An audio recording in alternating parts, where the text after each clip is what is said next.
இந்திய பெருங்கடலில் 2004 2004 tsunami attack.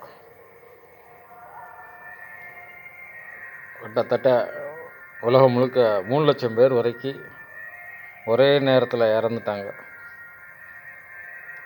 JCB வண்டி வச்சு குழி தோண்டி ஒரு குழிக்கு 500லேருந்து 1000 பிணங்கள் வர, அதாவது மொத்தமாக மக்களை புதைச்சி மணலை போட்டு மூடி, ரொம்ப கடுமையான சம்பவம்.